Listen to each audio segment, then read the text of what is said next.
Welcome, everyone, to The Breakaway with David and Fabian. Today, our guest is Alex Balekian, who is doing something very tremendous. He's running for the California 30th District as a Republican. So we're going to get into that. Thank you so much for being on, Alex. Thank you so much for having me. I appreciate the opportunity. So you're from a district where Adam Schiff is now going to run for Dianne Feinstein's empty Senate seat since she passed away. He's in there right now, right? Pro tem? No, he's not. He's still a representative, but he's been missing in action. Shifty Schiff is, campaigning all over the state. He is nowhere to be found. Wow. Seems like he's been missing in action for about this whole time, 10, 15 years. Well, I mean, it's definitely been for this last year since Dianne Feinstein died. I don't know if you all remember the Armenians of Glendale shut down a freeway to get Adam Schiff's attention when they weren't getting any attention from him as far as the ethnic cleansing in Nagorno-Karabakh. So that happened because of his missing in action status. So can you tell us a little bit about yourself, your background, Sure. and why you're running for this seat, and who your opponent is? Very important as well. My name is Alex Balekian. I am born and raised in Glendale, Armenian, guilty as charged. I am a practicing physician in Glendale, and I stepped up to run for Congress for Adam Schiff's old seat because we need better public safety. So as you mentioned, Adam Schiff, who's been our representative for 22 years, is checked out because he's now going for higher office, Dianne Feinstein's old seat. And so when there were a bunch of career politicians running for this seat, who had been in charge for the last 10 to 15 years in California. So crime had gotten worse on their watch. Cost of living had gotten worse on their watch. Homelessness had gotten worse on their watch. I said, I'm tired of all of these people who are running our state into the ground. I got tired of waiting for the right candidate. So I decided to be the right candidate. And we have been the Cinderella story of the primary election season. Nobody had us on their bingo card. And so I pulled a surprise second in California's jungle primary. So people don't know that in California, you're not guaranteed one Republican, one Democrat. In fact, last year, Adam Schiff was running against a drag queen for this seat. Maybe a girl? Maybe a girl, yes, maybe a girl. So it was Adam Schiff, who was the centrist Democrat, and then you had this, far left progressive Democrat. So here now we have far left progressive Democrat Laura Friedman running against me, Alex Balekian, a moderate Republican. And we have gotten this far simply because our message of public safety, stay out of my bank account, stay out of my personal life has resonated with people. That's incredible, Alex. And so you're running in California, not a traditionally Republican state, and at least in modern politics. And obviously you're facing a lot of challenges. But in 2022, a lot of the victories that we had that actually gave us the majority in the House were centered in New York, California, Florida. So you obviously have an opportunity to make a huge change and to take Adam's seat right there. Mm-hmm.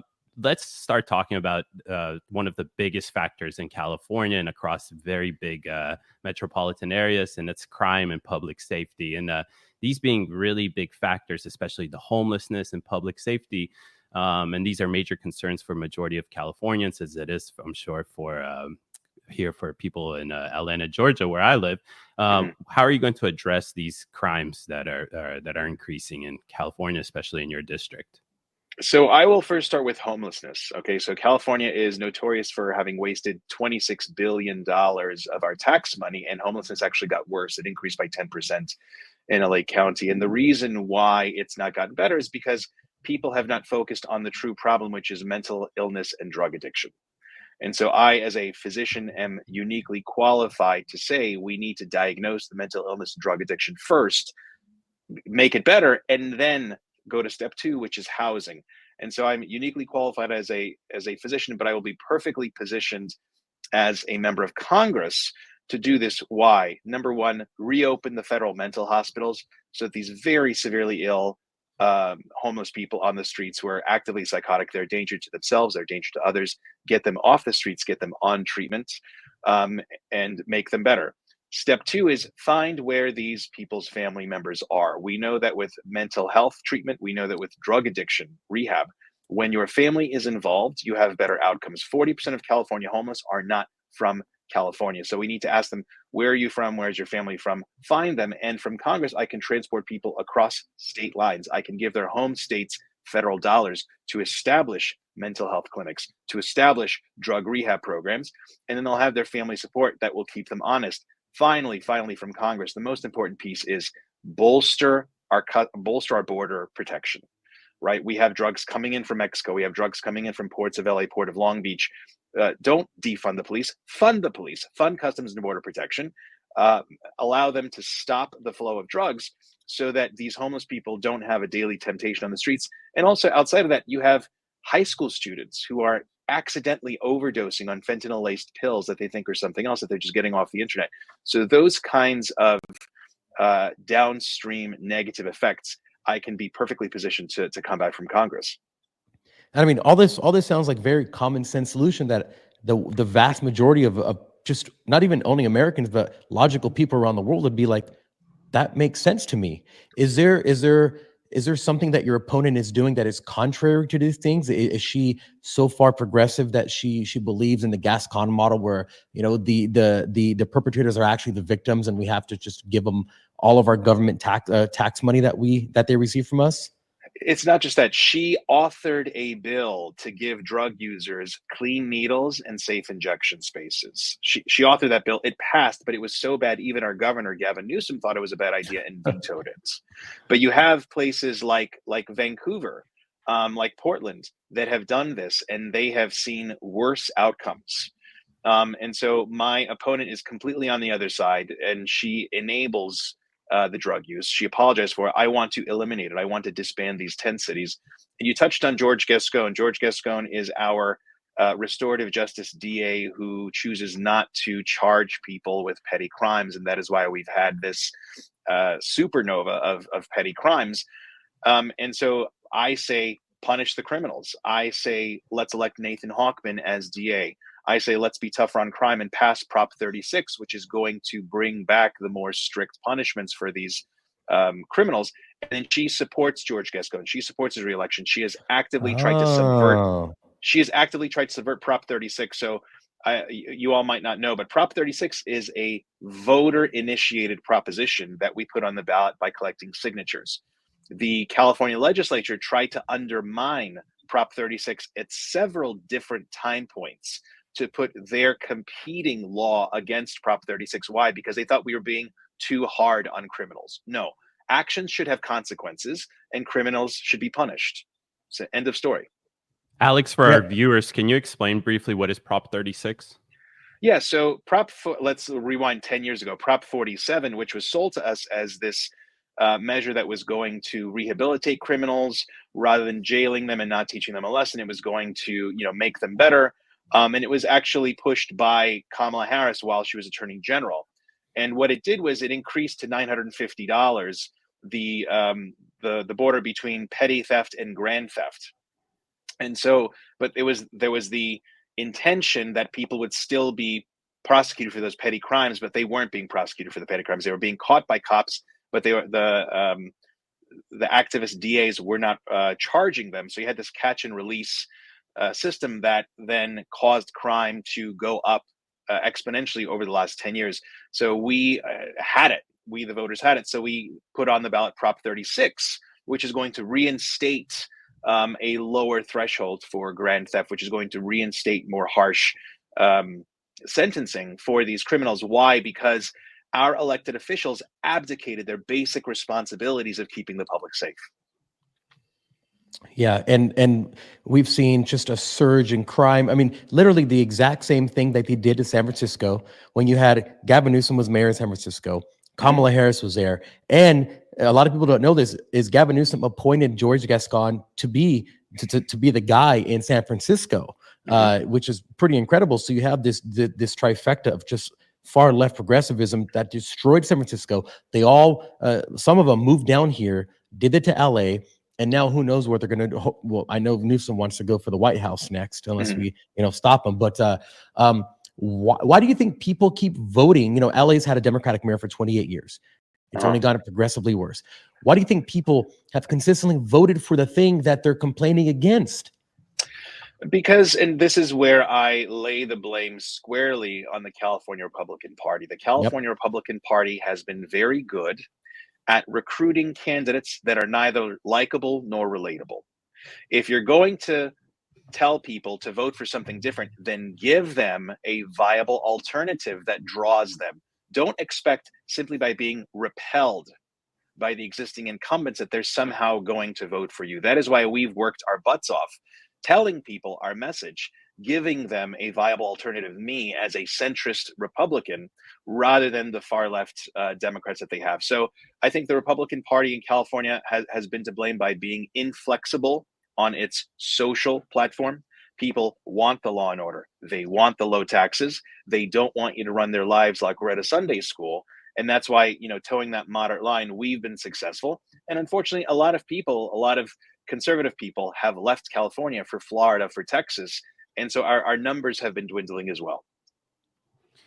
So because you're in California, you can't be a traditional Republican, because I don't feel like you can actually win a seat like Adam's seat right there as a traditional Republican. Do you feel like you're a little bit different, more modern version of a Republican, and you offer something different that appeals to the center left, some different policies or initiatives that may break away from the mainstream Republican Party, or perhaps the traditional one of it?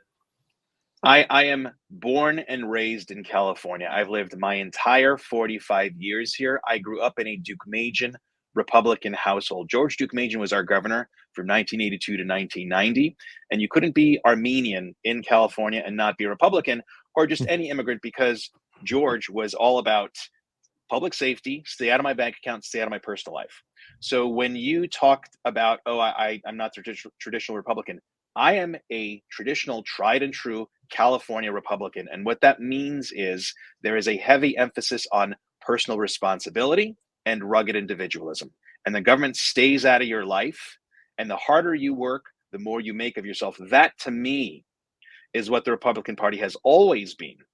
And I've been disenfranchised for the last 20, 25 years, since the Bush-Cheney era, when my party of smaller government, lower taxes, fiscal responsibility became the government of invading other countries, overthrowing other leaders, and running the debt up with all of our wars. So I've explicitly said that I'm a disenfranchised Republican, and my values have never changed since I was born. No matter what label you stick on me, I will still have those immigrant values of the home and family first and foremost, quality education for kids, and then work hard so you can achieve your American dream and build your legacy for the community. I love that, Alex. Absolutely. And just 1 second, Fabian. So do you feel like that message actually sticks with the people, your constituents, your potential constituents? Absolutely. Absolutely. I mean, the Democrats that I've met who have been opposed to some of the far left policies that my opponent has pushed, they say, I can get behind you because I don't like George Gascon, or I don't like these bicycle lanes that she's shoving down everybody's throat. But I need to know, are you pro-choice? And I say, it is not the government's role to insert itself within the doctor-patient relationship. I am saying that as a physician, and I will never vote for any abortion ban. And they say, thank you. And that completely assuages their fears. So I have to lead off with those, I'm going to say, for better words, identity politics, right? I say an abortion ban, that is not the government's role. Gay marriage, stay out of it, right? I'm a gay man. I'm married to another gay man. You wouldn't know that when I start talking, because that's not how I lead my platform. But those identity politics boxes that people on the left want to check, I tick off those boxes. I disarm them. And suddenly I'm not this crazy conservative, again, who's going to strip away their personal rights. No, I just want to keep you safe, and I want to lower your taxes. That's what I want to do. And then they're happy about that. Yeah. And I think people don't even understand that we're going through this massive party flip where the Democrats are now what the neocons were, and now the conservatives are what the liberals were. It's like so I guess I never switched party. I just all remained the same. I just wanted my liberty and people out of my business. But I did want to talk about those dumb bike lanes, because I've been seeing them pop up all over the place. And I get the idea, but that's just kind of another idea, or another instance, I feel like, where government thinks they have the answer to something, implement something, and it just doesn't work. And now they put all this money into it. And now they're not going to go back and say, oh, I was wrong, let's redo everything. What has it been that your opponent has been doing? Because I know she was mayor of, was it Glendale? Glendale, yes. This city, yes. Can you tell us she actually lives down the street. I can show you her house from here. Yes. Maybe you could walk there and knock on her door, and we can have her. Finally have a debate. Yeah, an impromptu debate. Right. So what is some of the stuff that she's done there very, badly that that people should know about? Well, it's really what it boils down to is local control. We want local control of our streets, of the decisions that affect our streets.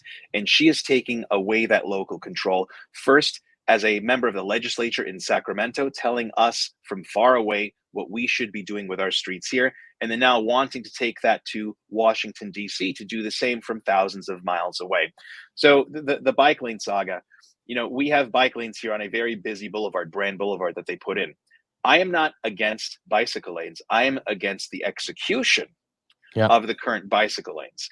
And so I had said to them, we really need to put these bicycle lanes on quieter residential streets. I am absolutely all for decreasing bicycle vehicle accidents. And the best way to do that is to separate them so that the cars go on the busier arteries and then the bicycles go on the quieter arteries, quieter residential streets where you could put in speed bumps, and people, their kids are playing there, so they're gonna drive more slowly than they would on a big street that's gonna lead them to the freeway. Now what you got is people, me included, are avoiding Brand Boulevard, and we're taking the quiet residential side streets, which are no longer quiets. And that, if you simply asked the local residents who know their streets and their neighborhoods what is best, you would not have ended up in this quagmire in the first place. Another issue that she's doing are these onerous environmental regulations. So, she's been doing this for the last 10 years, passing more and more environmental regulations. I had childhood asthma. I am all for clean air and clean water, but we need measurable, meaningful outcomes that we can follow, not this, our children's future 50 years from now, which is not measurable. It's meaningful, but it's essentially emotional blackmail. And we here in Glendale have seen a doubling of our electricity bills, and there is another 20% rise slated for mid-2025. And last week I was out there at the city council ripping them a new one because they were discussing a $154,000 agreement with a consultant to tell the city how to spend more money to come into alignment with a new environmental law that Laura Friedman, my opponent, passed. So you have people who are hurting because of the electricity bills, and then here she is passing a new bill whose consulting fee is going to be rolled into the bills of the people who are hurting. And she doesn't even have the decency to show up and explain to them why she's making all these new regulations, but they're not working because clearly, what do they keep telling us? We need to do more. We need to do more. The world is going to end if we don't do more. Yeah. I do want to say something about that bike lane quickly, and then David, I'll throw it to you. So I rode my bicycle across the country. So I can speak on this from authority. Is you don't want your bike lanes to be on a main artery in the first place. And the reason why people will take that is because when you're traveling from one point to the next, you go to your Google Maps or your Apple Maps and you put bike instead of car, instead of walk. And it's going to take you wherever it distinguishes those bike lanes to be. So you're actually bringing more people into harm's way by having them on major arteries instead of on the smaller streets. I mean, it's just insane that they're doing this. Precisely. And also, I would love it. I would love it if we were all in Amsterdam and we all biked to work. But the reality is a minority of people use bicycles for commuting. They will use it for leisure. And so when people are trying to get to work, especially now, right, where they have to work 2 jobs to make ends meet, and you're making it difficult for them, you're telling them that they're bad people for having to drive to their job. I would love it if my home and my place of work were separated by a leisurely 15-minute bicycle ride. I would absolutely love that. That is not the reality for most people. And telling people that they're evil for driving to work simply to pay their bills is irresponsible. It absolutely is. Thank goodness that I'm in Atlanta where we don't really have to worry about that. I feel like it. But so to stay on the topic of what your political opponent represents, because you're in a pretty progressive district that's seen Adam as their representative for, 15 years, 20 years? 22 for a years. while. 22 years. Wow. When it comes down to the southern border and the overall issue of illegal immigration, what is her position and what is your position when it comes down to that? So one thing I want to say, this is not a progressive district. The reason that Adam Schiff has lasted so long is because the Armenians, who comprise 15% of the electorate here, tend to be very loyal. And he said the G word, he said genocide. And so because he said that, the Armenians have kind of been in his pocket. And that Wow. has been one of his biggest voting blocks. But this district is not progressive in the least. We are very immigrant heavy. Again, Mhm. immigrants who don't want their kids taught gender ideology without their knowledge. These are people who don't want to see homeless people and say, oh, it's not their fault. No, they want them in shelters. They want them in rehab. They don't want criminals let off with a slap on the wrist. They want them caught and prosecuted and punished to the full extent of the law. But as far as illegal immigration, so my opponent is completely wants to support, open, free borders. She voted for making California a sanctuary state. So what does that mean? I talked about drugs coming in through the southern border. There was just a very large drug bust by California Highway Patrol up in Fresno, where they caught, I think it was $500,000 worth of fentanyl. It is illegal for them to cooperate with Customs and Border Patrol, especially if they think that's coming in from the southern border, which it most likely is. It is illegal for them to cooperate with Customs and Border Control because of the law that Laura Friedman voted for. So although she might say that she's for reforming the immigration system, her actions, her votes have spoken otherwise. I am the child of immigrants. I know that we need to recruit skilled, industrious immigrants who are going to contribute to the productivity of our society, who need to embrace our Constitution and assimilate like my extended family did. So, and I'm all about a transparent points-based system, much like you would apply for school or a job, right? Your GPA, your SAT score, your volunteer history, right? So we say, okay, we want younger able-bodied people. We want people with job skills that the country needs. We want people who can speak English. And what you do is you allow people to apply, and then they get a ranking, and it's open. You can see where your position is on the list. And even if you entered this country illegally, we will give you a no-fault opportunity to apply. Please go ahead and apply, okay? However, you go back to the country from whence you came, the last port of entry, and you stay there until your name is called up. And we will determine, what job skills the country needs so that maybe your position moves up or down a little bit. We determine that year how many immigrants we're allowed to let in based on our resources. So I would like something that is very numbers-based, explicit, and that you don't jump the line, for example, if you just, pay a lot of money, much like these people, they talk about equity. If you're going to talk, let's walk the walk. Yeah.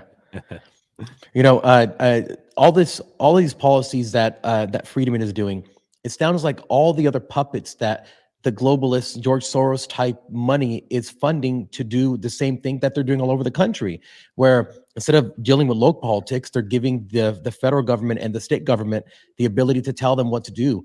They're like little puppets. All these things she's passing, she's talking about issues that really don't pertain to the people in that district. It sounds to me like she's just another Kamala Harris puppet. I'm sorry, I don't know if you support Kamala Harris or not. I definitely don't. But do you feel like she's really doing this on her own, or do you feel like she's just tagging along to whatever her funders are telling her to do? So I think what happens is you have people who want to climb up within the party, and they will sell their soul to do so. And they have the hot button issues that are important to them. So for her, it's climate.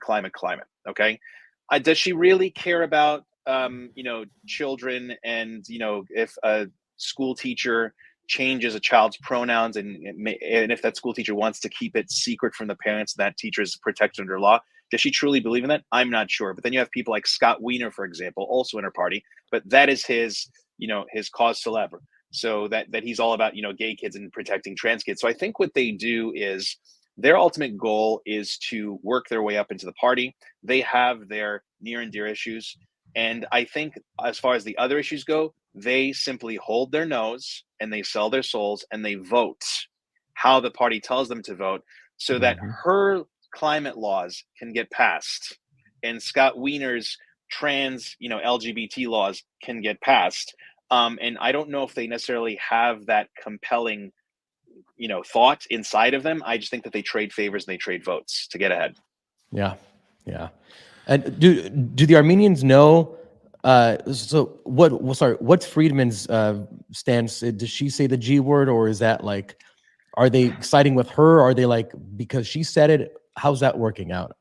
Laura Friedman's hostility towards the Armenian community is an open secret.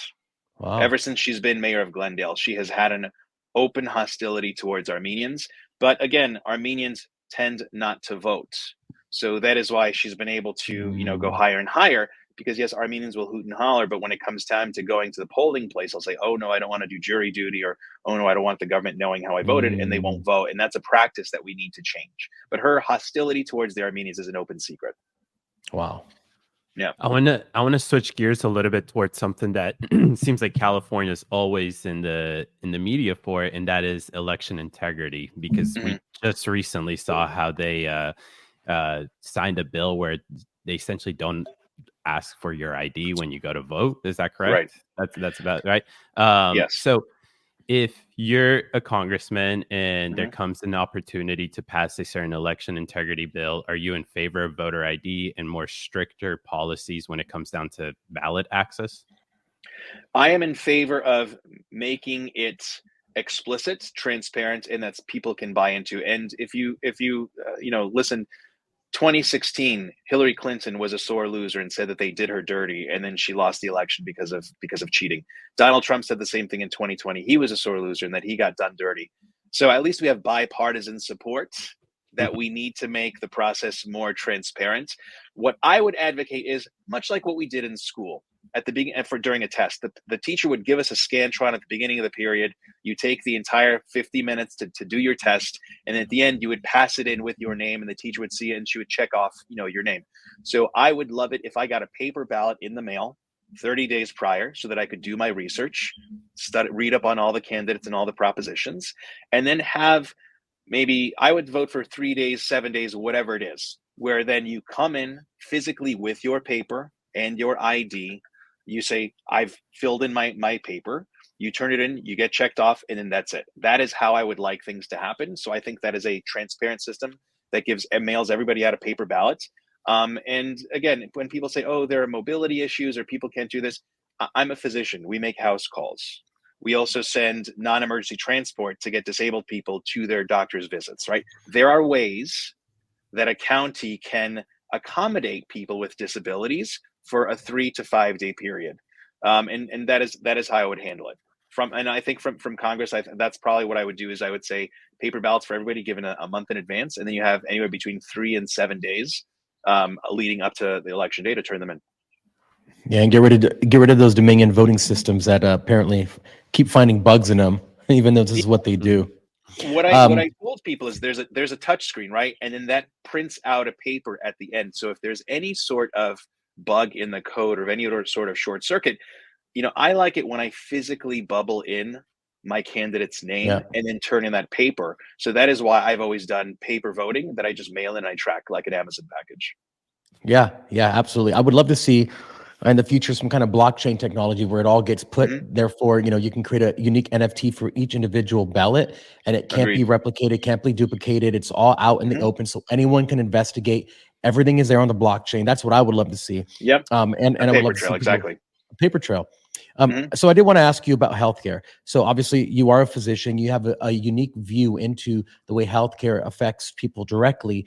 Can you tell us the contrast between you and your opponent and what that looks like?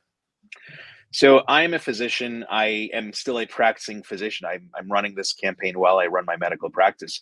I work in a hospital. I work in clinics. I see where the inefficiencies are. The goal of any physician, of any public health program, is to extend healthcare and health coverage to as many people as possible and get the best outcomes for the least amount of resources invested. Okay. And so my opponent says that, but as far as arriving there, okay, her plans are poorly executed. The best example I'll tell you is voting to give illegal immigrants full Medicaid coverage. So that just passed an additional 1 million immigrants at the time. Okay. But if you're, illegally coming in 2 weeks, if you just came in 2 weeks ago, you will be added to the rolls there.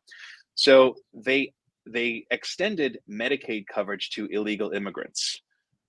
From a public health standpoint, I believe that we should get basic health coverage for everybody. But if you're not increasing the number of doctors to see the increased number of patients, by definition, the existing patients, their wait times will increase. So yes, you are the bigger person because you gave 1 million illegal immigrants health coverage. However, the citizens, the older people, the people with disabilities, the children who are on Medicaid, their wait times increased. A woman getting her mammogram, that has been delayed. So basic things like colonoscopies and mammograms that would catch cancers early, those are now being delayed. Those are not being done. So did you really serve the best interests of your people by doing that? So, her votes, again, have spoken volumes about how crappy her execution is going to be. Wow. And I think you touched up on something interesting there, and it's the fact that a lot of our programs are being used to essentially subsidize illegal immigration services. What is your whole stance in general with that? Do you favor certain subsidies towards illegal immigrants, or are you ready to completely cut that off for them? So we need to prioritize what we're doing. So again, we have a finite number of resources. So government is just going to be like healthcare, right? You would love to do everything for everybody, but the realities of the world give you constraints. So I think a government should focus on the safety, health, and wealth of its own citizens in that order. So safety, first and foremost, public safety, right? Get the mentally ill, homeless off the streets and on treatment. Get the criminals caught, prosecuted, incarcerated. So that's public safety. Public health is, again, basic health delivery. This doesn't mean health coverage. It can mean something like, okay, let's subsidize small farmers to start growing organic, non-GMO foods. I mean, I love RFK Jr. and his Make America Healthy Again campaign, because he says a lot of our chronic diseases, diabetes, high cholesterol, high blood pressure, are from the poor diet that we ingest, these hyper-processed foods. And if it was simply affordable and practical for farmers to operate their farms at a profit and give us affordable, non-GMO organic foods, those subsidies that you invest, you win on the back end, because you are no longer having to pay for the cholesterol medicines, the diabetes medicines, and all that other stuff. So I'm this kind of a roundabout explanation, but I'm getting back to what you're saying is we need to have line items of priorities. Okay. So we need to prioritize public safety, public health, and then public wealth. When I say public wealth, the ability for people to open their own small businesses, right, and create jobs.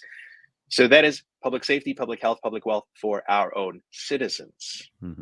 Then down below, if we have unlimited resources and people are working their jobs and they have disposable income that they can give to reasonable taxes, and you want to extend that to illegal immigrants, sure. But that is a low priority. That is a low priority topic. And until we actually have our own homeless veterans housed and treated with their mental illness, unless we have our own citizens getting basic health coverage, we should not extend it to other people.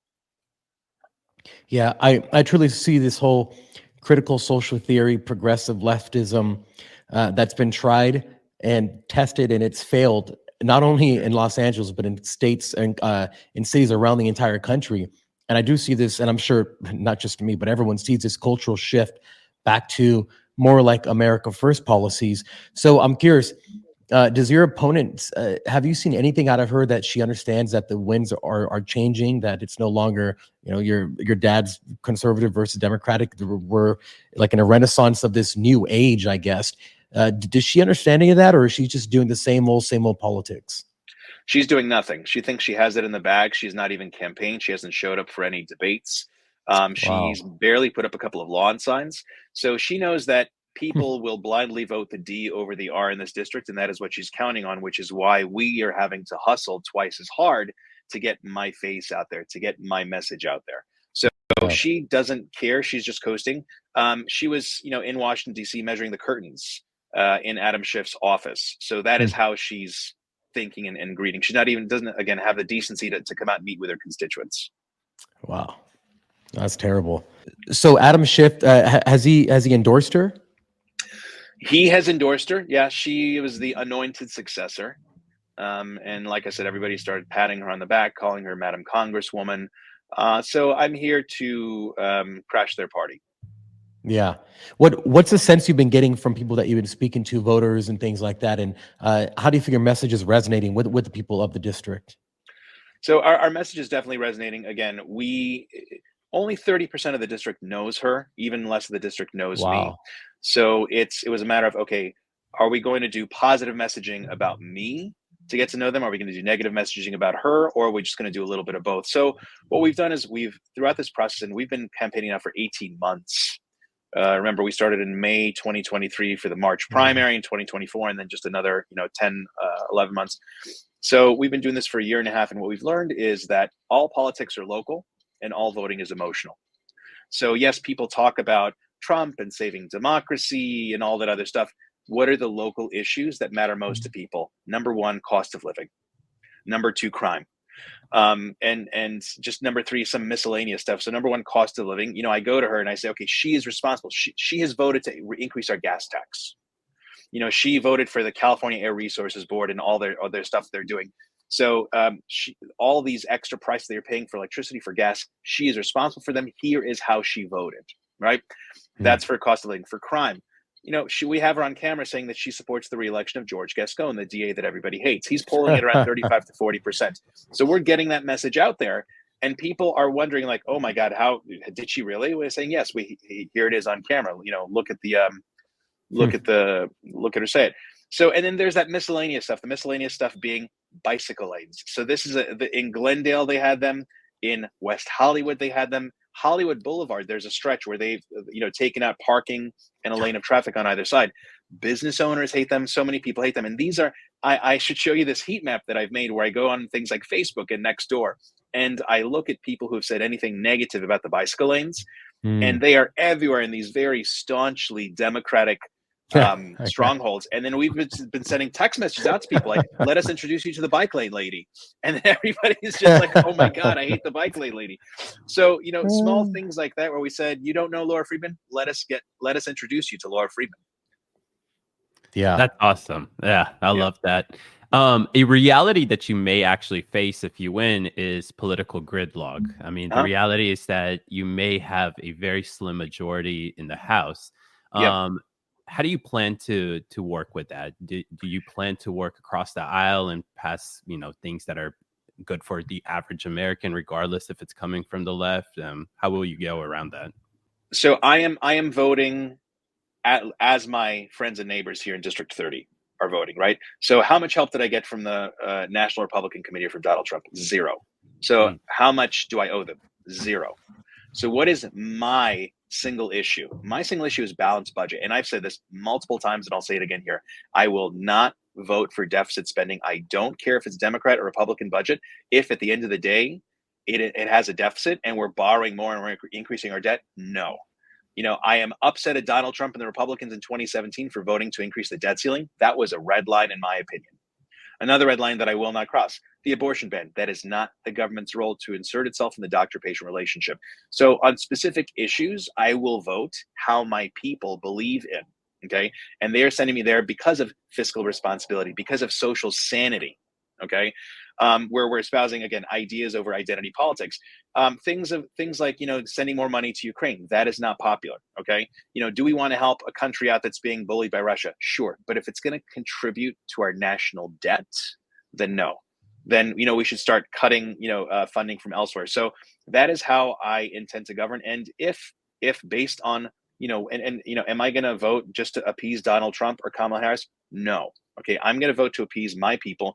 And if it means that I don't win re-election after 2 years or after 4 years, so be it. Because at the end of the day, at least I have my conscience and my reputation, and I voted for those and for my people. Yeah. I think that's what we're missing nowadays is people who have their own independent mind. Right. I think that, the two, or the monopolistic system, I call it, with both parties, or really just playing for who's going to win today, and then tomorrow you get it back. I think that needs to stop. And I love that I'm hearing things like term limits. I'm hearing things, multiple bills introduced to Congress about stopping congressmen from actually actively trading stocks while they're in Congress. Vivek has a 10-year moratorium on becoming a lobbyist after you leave office. These are all super common sense solutions that the majority of Americans want. The only people who don't want them are the congressmen themselves that are voting on the bill. Correct. Exactly.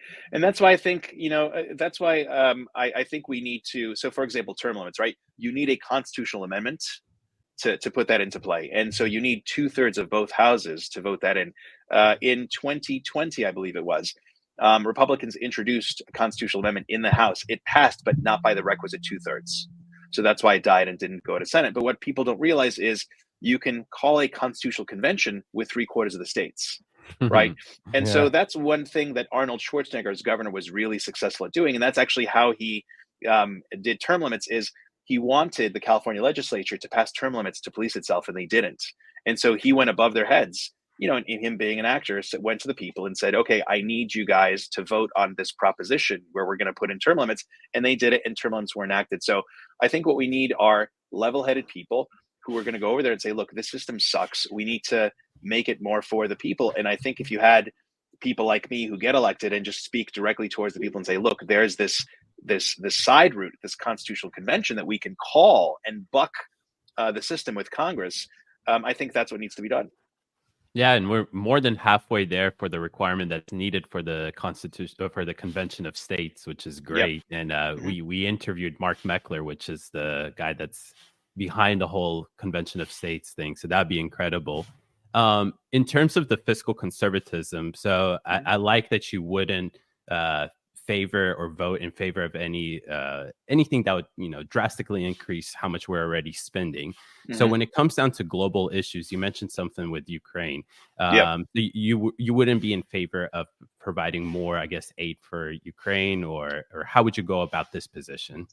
So what I tell people is you can help Ukraine, you can help Israel without throwing more money at the problem, because we've been throwing money in Ukraine almost 3 years now. We've been throwing money at Israel for over a year now.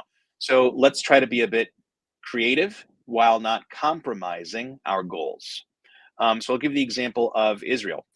Everybody says, oh, you need to have a ceasefire, get a humanitarian corridor. So first of all, release the hostages. Okay, release the hostages, and then we can talk about a ceasefire. Number two, if you want a humanitarian corridor, Egypt has a land border with Gaza.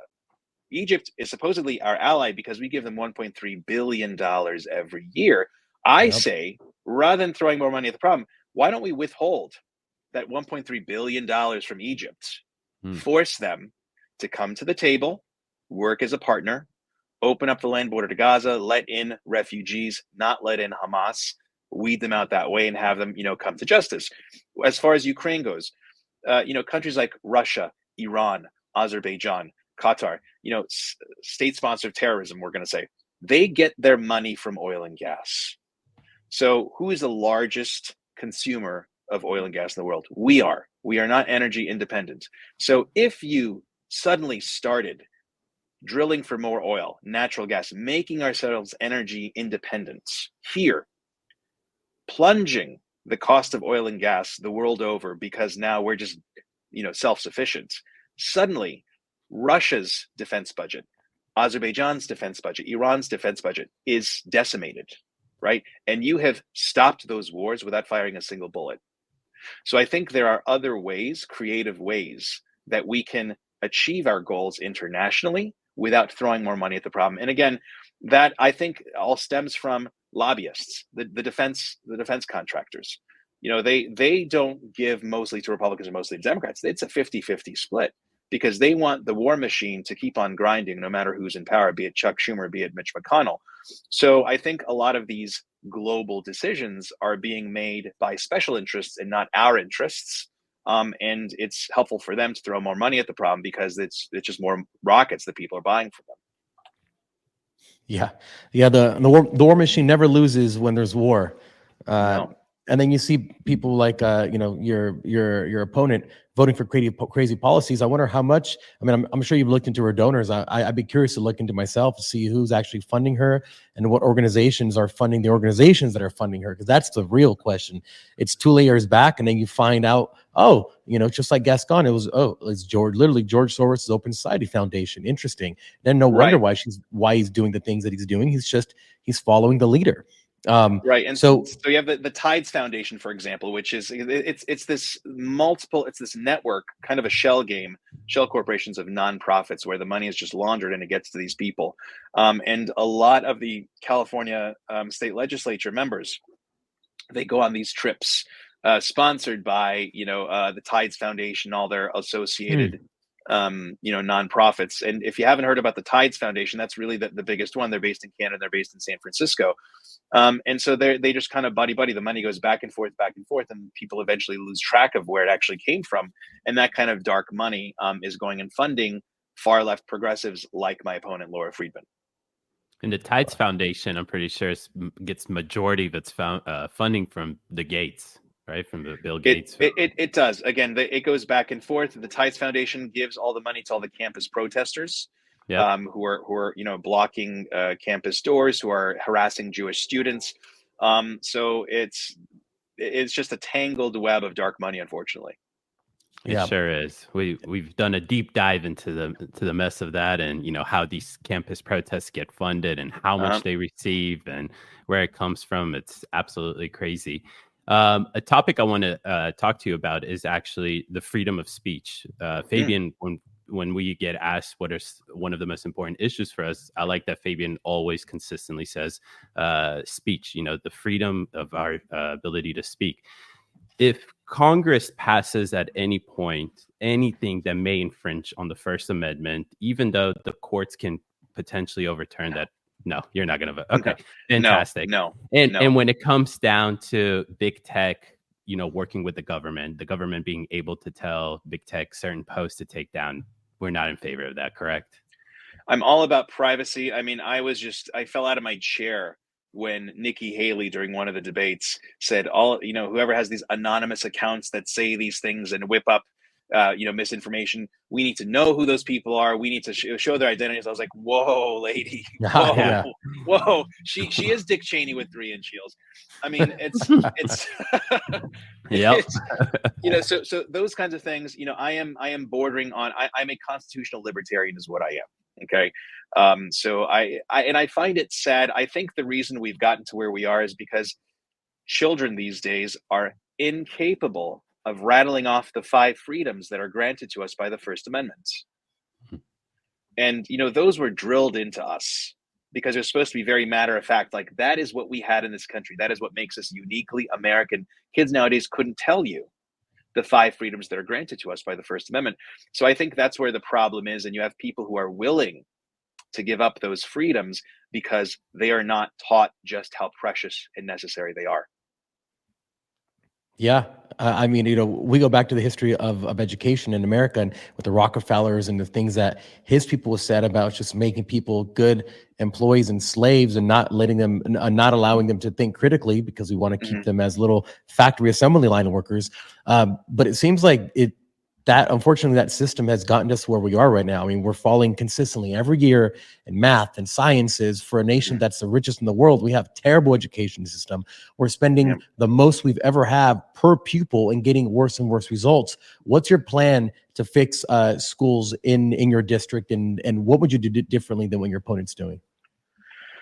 So again, my opponent is an apologist and an ableist, and I want to, bring back the stern Korean mother who's not going to take an A- from her child. That's what we really need to aim for. So I think what we need to do is we need to look objectively at numbers. I give the example that in 2022, California tech companies applied for and received 40,000 foreign worker visas because they couldn't find that talent at home. So if we have a need in this country that is not being served, that we're having to look outside of our borders, that is a problem. So, technology, math, and science. If California is expecting to stay on the forefront of technology, we need people who are studying math and science. We shouldn't have to import them. So that is what I'd go for, is saying, okay, how many of our students are actually filling the tech jobs here? Filling those needs. And it's not just tech; it's actually trades. So again, if we are going to be the state of the future, the cities of the future, we need the electricians to make an all-electric city.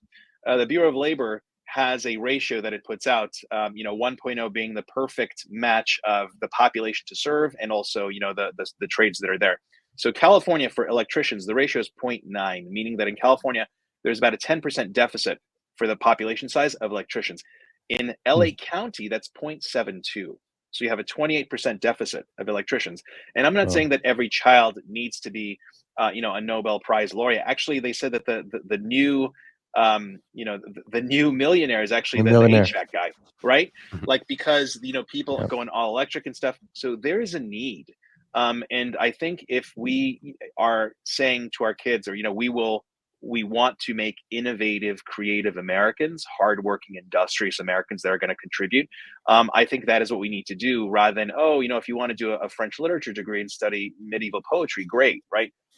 I mean, what's the use of that? I'm not going to go ahead and things like loan forgiveness. If you studied medieval French literature with a specialty in poetry, and you can't find a job, and you want your college loans paid off, no, what we'll do is what I recommend is right now there's an epidemic of untreated mental illness in this country. We have a shortage of social workers, of case managers, of psychologists who are able to help those people. So what I would say is, okay, let's go ahead and give loan forgiveness for people who are going to study social work and psychology and case management until we have met that need. And then we say, okay, no longer. Now we're going to turn to, I don't know, electricians or plumbers or HVAC people. But I think that's what we need to do is we need to integrate our teaching into what our country needs and how best to serve our changing needs. Yeah. Absolutely. And to wrap things up, just a fun question. Do you like football? European football, not necessarily American football. Not in okay, because we always Who's like your to team? Yeah. For European football? Yeah. It would probably be Paris Saint-Germain, PSG. Ah, okay. Yep.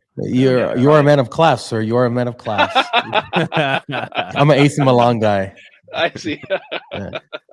I'm not that much into European football. So I can't really share, but cool. No, I was, California, there's a lot of different American football teams, so we try to ask a fun question towards the end. Not the Raiders, no longer. Oh, yeah, I know, right? You don't have them anymore, but no. Afuera, like Javier Malay says. Afuera. I mean, I think, so the Raiders left, the Oakland A's are leaving, and I believe the Golden State Warriors, if I'm not mistaken, right? They're all going to Vegas, if I'm not mistaken. Smart on their move. I mean, look at Gavin Newsom. He's even chasing sports teams away at this point. That's how bad it's gotten. Yeah. Chased away Elon Musk, the sports teams, everything now. Yeah. Well, we really appreciate it, Alex. Yeah, thank you so much. And Fabian, close us off. Yeah, I really hope you win, man. I mean, I think level-headedness and your ability to just really talk about deficit spending and be anti-deficit spending is something that we definitely need in the area. Armenians, if you're listening to this, go out and get your ass to vote because otherwise, I mean, I don't get it. If you're fighting but you're not voting, kind of missing half the whole solution there. But November 5th is the election. People can vote early, right? Can you tell them how to get out and vote and your name and everything? So again, Alex Balekian running for Congress, U.S. District 30, which includes Glendale, Burbank, Sunland, Tahunga, Hollywood, West Hollywood, and the Wilshire area. In-person voting is open now, 10 a.m. to 7 p.m. When you're in LA, go to locator.lavote.gov. Again, locator.lavote.gov, and it'll give you not only your closest station, but also the wait times, so you don't have to wait in line like you're at Disney World for 2 hours.